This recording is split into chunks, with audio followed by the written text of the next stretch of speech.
Okay, so you've made a mess of things financially. You're in debt, you're trying to get out of debt, you're trying to set aside some money for savings. In the midst of all of that, should you still be generous and should you be giving? Financial expert Howard Dayton says, absolutely. I've seen it so many times, Bob, that when folks give out of a heart filled with love, the Lord somehow miraculously provides for them. And it is so cool to recognize that He is going to provide. You can't know how He's going to do it sometimes, when He's going to do it. He can be so creative. You know, He's both predictable and unpredictable. He's predictable in His promise to provide for us, but He's totally unpredictable in how He's going to do it. This is Family Life Today. Our host is the president of Family Life, Dennis Rainey, and I'm Bob Lepine. We'll get counsel from Howard Dayton today about what couples can do to get on the right road financially. Stay tuned.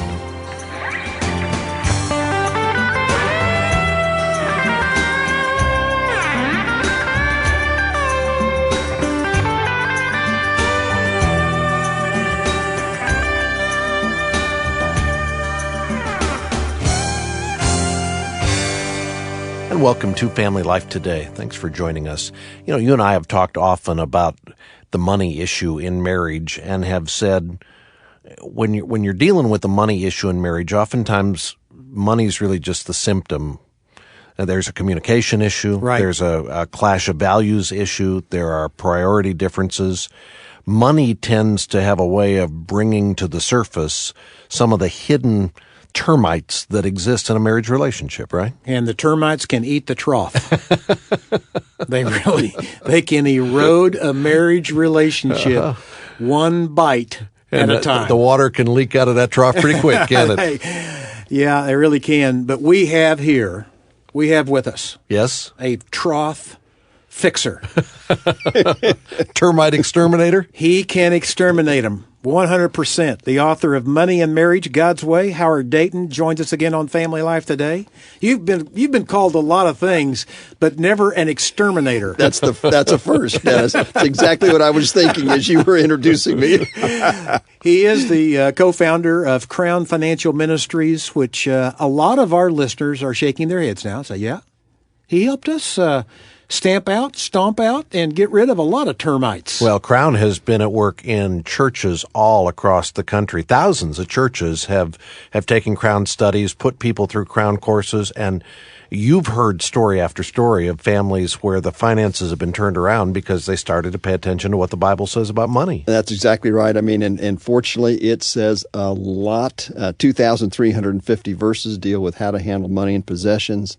15% of everything that Jesus said had to do with it. And, you know, Bob, I think the reason the Lord said so much about it was simple. He loves us like crazy. He knew that money would be a challenge for all of us from time to time, especially in the marriage relationship. And He wanted to equip us to handle money in a way that would both please Him and also be the smartest thing that we could do. Money demonstrates where our hearts are. That's right. Yeah, it really does. And one of the things that you coach, well, and not just young couples to do, but couples at all stages of a marriage relationship, is to establish a plan. You call it a money map. Explain what you mean by that. Well, it's really the journey that Bev and I went on in our financial life, Dennis. And essentially, when we first learned about how to handle money God's way, we were on the hook for a ton of debt. We did have some assets, but we didn't have much in the way of savings. We weren't generous at all, but we had a dream. And that dream was to work toward what we called true financial freedom. That was a place where we would have no debt, even the house would be paid for, and that our income would be sufficient that as long as we live modestly, income from savings and investments, that we could be in a position to volunteer our time at our church or a ministry. And the Lord allowed us to get there, and so we didn't need to take a salary at Crown for 22 years. But the key was that what we discovered was that we had this kind of this pipe dream out there. You know, we wanted to pay off everything, including our house. You know, how long was that going to take? Right. And so we broke it down into 7 destinations that are achievable. For instance, destination 1, you start a spending plan. Our grandparents used to call it a budget. You know, it's hard for me to say that word. You save $1,000 for emergencies. Step number two, once you've achieved step one, step number two is that you eradicate your plastic, pay off your credit card debts, save 1 month's living expense. So each step along the way allows you to make financial progress. You get healthier in your finances. And the money map really answers several questions. Now, wait, before you get Sure. to those questions, I want to go back to the plastic. Sure. How deep into the plastic were you and Bev when you began to address this? We weren't as deep in the plastic as we were on the business debt side of things. That's where we really, we were on the hook for $90,000, which in those days was a lot of money. This was in 73. Yeah. And the plastic we were okay on, but we still needed to make progress in that area. But you've seen plenty of couples who are deep into the plastic in terms of consumer debt. What's the worst situation from which a couple recovered that you've ever seen? Well, over $100,000 of credit card debt at 18%. And they did it. They paid off, in fact, $66,000 of credit card debt within 2 years. They were committed. They did have, obviously some good income, but really the Lord showed up as they were faithful. And I think that's something that's really important for folks to understand is there is hope. The Lord wants us to get out of debt. He tells us in Proverbs 22:7, the borrower is servant to the lender. He doesn't want you to be a servant to the lender. He wants you to be a position where you're a free person, free to help people in need, rather than funding that new bank building that's going up across the street from you. So if I got into your wallet today, would I find plastic there? Yeah, Bob, talk about yeah. get into Well, I'll give you my wallet right now. I mean, this has been one we're long friends. process, We're Howard. friends. We've offended guests all kinds of ways. This is the first time Bob has ever stolen on air from a guest. I'm just asking the question. Would there be plastic in the wallet? yes, the answer is yes. We used to have 9 credit cards. We've got 2 today, which we pay in full on time each and every month. There are some folks who would say, even doing that, you're going to spend more than you should. Well, and I think that's true for a lot of people. They typically, on average, surveys have found folks spend about 30% more when they use plastic instead of that cold hard cash because, hey, it's not really money; it's just plastic. So you have to be very careful, very disciplined you have to on stick your with your spending. plan, You don't do. you? Yeah. Exactly right. Could I ask you what 2 cards you hold? American Express and Visa, and those 2 because of the frequent flyer miles and the rewards that we receive. So you've got some tangible benefit. Plus, just being able to function in the economy without a credit card, there are places where it's really challenging to try to get by. Try booking a hotel room without a credit card. Try renting a car. Yeah. You I mean, it can be done, but it's a huge challenge. And for us, the key was, we are disciplined enough in our spending after 38 years of marriage and 35 years of learning what God said about handling money. So we are in a position where we can do it. On my honeymoon at age 23, I went to rent a car. 2 problems. I was age 23 and I didn't have a credit card. You didn't? I did. No, when we got married, I had a pennies card, but they That wouldn't was take that. that long ago. They wouldn't take my pennies card at the Avis place. So we took the bus from Jacksonville to Orlando on our honeymoon. You didn't know that? How romantic. I know. It you is. never told that story. It is the honest truth. But it was one of those moments where I said, well, I guess you have to have a credit card. I'd never had one. And this was back, I remember in the 60s and the early 70s, credit cards were not as ubiquitous as they are today, and it was a little more rare for folks to have one. Well, I realized I better have one, but somebody gave me the same advice. The first month you don't pay off the whole amount, that's when you stick it in the oven and bake it, right? Well, that will really smoke up your house. But what I suggest is just some plastic surgery. Any good scissors will do. But you're exactly right.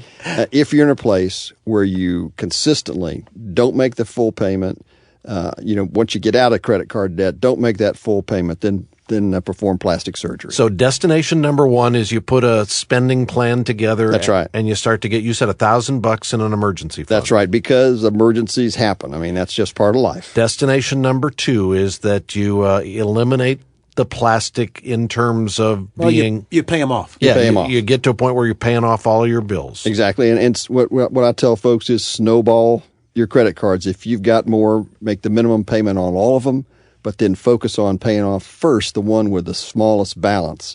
You'll be encouraged. Plus, it'll free up the cash that you can then apply to the one with the second smallest balance. And just keep doing that until you eradicate them. And what's kind of cool is that once you start to make progress, once the first and second one are paid for, it's easier because you got more cash to make the payment on the third one. Okay, I got one more question for you about credit cards. When did you allow your children to get credit cards?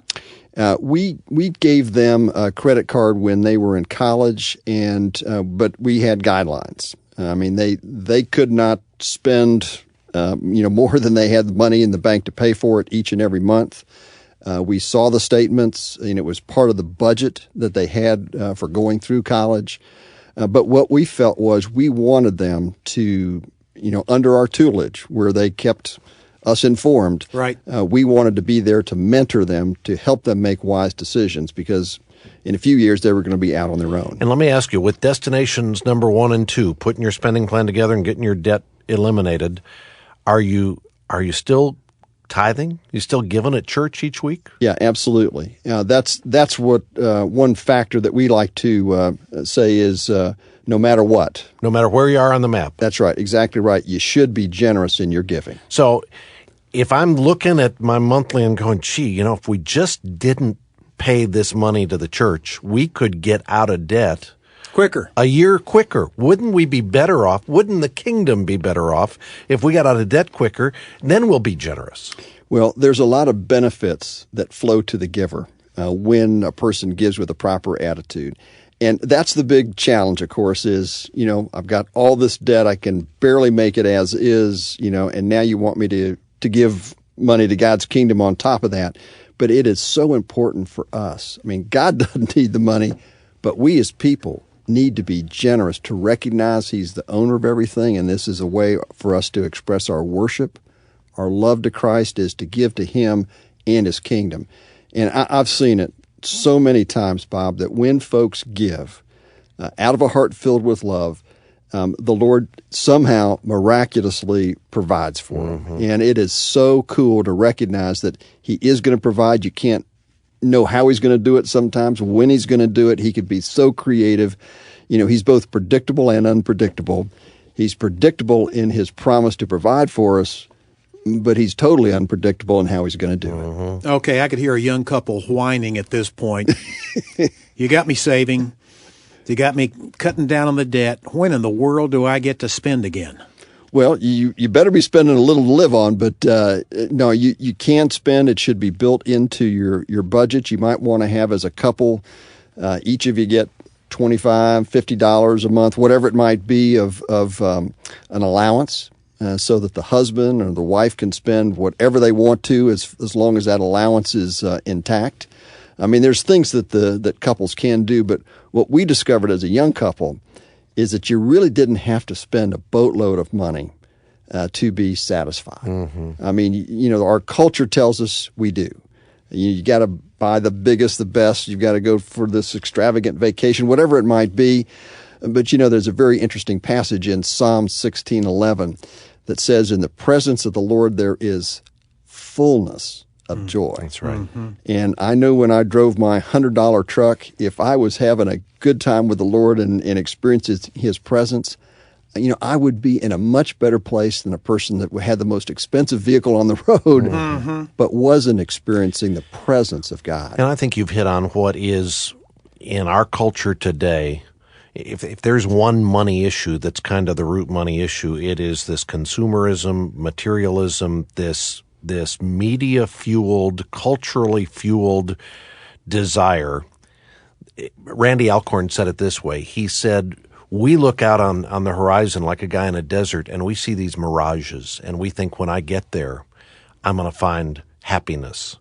He said, the problem is we run out of money before we run out of mirages, and we keep thinking the next thing is going to satisfy me. He says Solomon's the only guy in the Bible who ran out of mirages before he ran out of money. And he says he got there and said, you know what? It's all vanity. I've been to every Mirage station there is, and it's all vanity. But you watch the commercials on TV at night, or you see what the neighbor just pulls into the car next door, or whatever's fueling it. You're constantly bombarded with the idea that when you have this, there will be joy. And you're absolutely right. In the presence of the Lord is fullness of joy, not in the presence of a new plasma screen TV, or in the presence of a new car, or in the presence of a new vacation, or whatever else you think is going to bring you satisfaction. Yeah, it's a lie. It's actually an absolute lie that we're going to have that fullness of joy apart from being in the presence of Christ. Mm-hmm. And this is a generation coming up out of such affluence in America that it feels like it deserves that plasma Right. TV. I mean, why should we be looking at a box when all of our friends have got the latest, greatest? That's right. And they think about consumer debt to go do that. But destination number 3, after you've paid off all your credit cards, is what? That would be to pay off the rest of your consumer debts, and primarily your automobile, any student loans that you have. That's what you really focus on, plus increasing that emergency fund to 3 months living expense. And see, you can get the picture. Every destination, you do become financially more stable, financially healthier. You can be in a position to actually give more than you were before. But 3-month living expense, I mean, if it's between that and the plasma, come on, Howard. Do we really need 3 months living expenses? Well, I would just say this, Bob. There's a lot of people out there today who would say, wow, I wish I'd had the 3 months living expense before I got laid off from my job. You know, what is it? 600,000 people a month are losing their jobs. So it is so important. I know it doesn't sound like a lot of fun, but it is so important to get your financial house in order so that you can have margin. Should you lose a job, should you have an illness, should there be an accident, where you've got margin. I'm looking at the clock and I'm going, we got to get there before the half hour is up. Give us the last few destinations so we know what they are. Well, I'll just say this: after destination 3, you've paid off everything except your house. Then you focus on saving for your retirement, saving to help your children get their education, that sort of thing. Then destination 5, you actually buy your house. And I just want to say this really quickly. 2 rules of thumb: you save enough where you can put 20% down on the purchase of your house, and then don't spend more than 40% of your income on all housing expenses, including the mortgage, including your utilities and real estate taxes and that sort of thing. That's really, really important. You don't want to buy too much house. And that's what I was going to say. Why? Why 40%?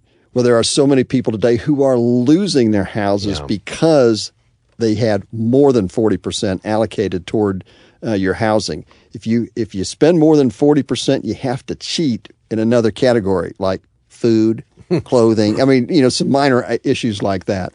So don't violate that 40% rule of thumb. I remember I was looking at a job at one point.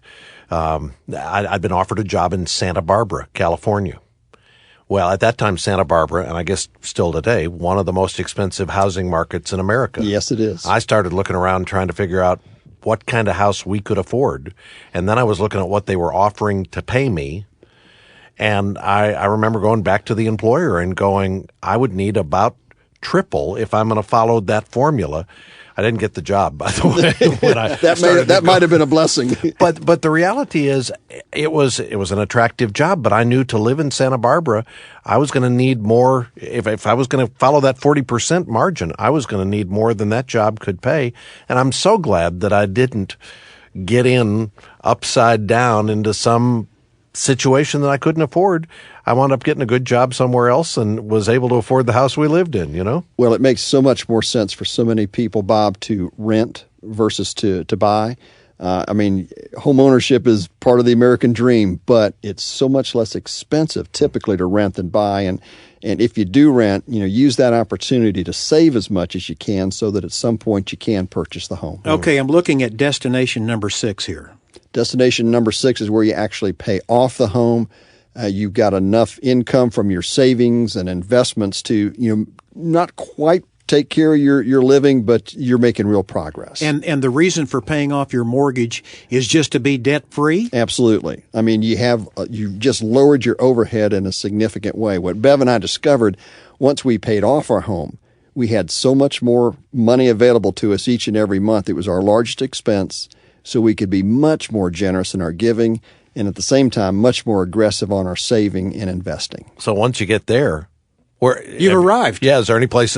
There's still a seventh spot on the map? Well, you've got the seventh spot is you've got enough income so that you can volunteer your time full time. No, I want to correct you, Howard. What's that? You've actually done something different than that. Destination number 7 is you become a Crown Financial mentor. That's right. That's right. Or a coach, That's right? And we need them. Yeah, really. And a lot of young couples need them today as well. And I want to encourage listeners who may have some real abilities in this area to do that. There's one last question I want to ask you, though, before we're done here. If we could call Bev right now and ask her, what is it like being married to Howard Dayton when you meet on a money date? You said she does the books. That's and I'm right. going, is this a winning? Is there a possibility she could win in this deal, Howard? Well, I would just say this. She's grateful for where the Lord has put us financially because we made those decisions early on. Yeah, and you guys got in alignment. That was step number 1 for That's you. right. When you talk about Destination 1 being this money plan, you're really talking about you got to start with oneness on the issue of your priorities and your values, because that's going to drive everything else. When you started, you had some different ideas and some different objectives, but by getting into alignment, getting into agreement, those money dates turn out okay, don't they? Oh, they really do. And when you have your money in alignment, it affects every area of your marriage. And I mean, every single area can be affected by either handling money well or having a struggle. Okay, tell the truth. What's the worst money date you've ever had? Oh, boy. I mean, did you ever have a bad one where it didn't end in a romantic note? Oh, well, let me say more than one, particularly early on. Lots of them. But give me one that this is bad for the reputation, well, but good for the audience. Yes, because I had. We have a lot of real people listening to us right. who don't have your background, who are needing some hope. Well, when we merged with Larry Burkett, we sold our home in Florida, moved up to Gainesville, Georgia, and built a new home. We actually took the money from the sale of our old home and built this new one. And we had quite a discussion over the doorknob that Bev wanted to put in the kitchen that was going to cost $50. She still hasn't quite forgiven me for making that an issue. Did you veto the $50 doorknob? Well, let me just say this. I floated the idea of vetoing, but it became very apparent to me that this was a losing battle. This was a losing proposition. Hey, I just want you to know, Barbara and I did a little remodel job. And they do make doorknobs more expensive than $50. I just want our listeners to know. We don't have any. We don't have any. But I've seen the catalogs, Howard. And I just want our listeners to know that the husband who makes it an issue may be a doorknob himself. That's right. And if you manufacture doorknobs and support Family Life Today, I'm sorry. We're laughing about this, but in the moment, these can be very real issues for couples. And I just appreciate the work that you put into the book, Money and Marriage, to help couples have the kind of money dates we've been talking about, to help them get on the same page, to bring some alignment to the relationship around what can be a very contentious area. And want to encourage our listeners, before you have your next money date or before you go shopping for doorknobs, get a copy of Howard Dayton's book, Money and Marriage. Go to our website, FamilyLifeToday.com. The information about the book is available online, FamilyLifeToday.com, or call toll-free 1-800-358-6329. That's 1-800-F as in family, L as in life, then the word today. And we'll make arrangements to have a copy of Howard's book sent out to you when you give us a call. And we hope you have a great weekend. Hope you and your family are able to worship together this weekend, and we hope you can join us back on Monday. We're going to hear from Barbara Rainey and Susan Yates about what women can do to get ready for the empty nest, and whether your children are still little or approaching their teen years or beyond, this is something every woman needs to be ready for when the time comes. We'll hear about it on Monday, and I hope you can join us for that. I want to thank our engineer today, Keith Lynch, and our entire broadcast production team. On behalf of our host, Dennis Rainey, I'm Bob Lepine. We will see you back Monday for another edition of Family Life Today.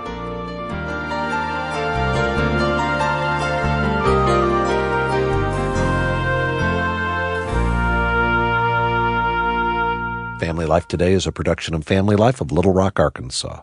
Help for today. Hope for tomorrow.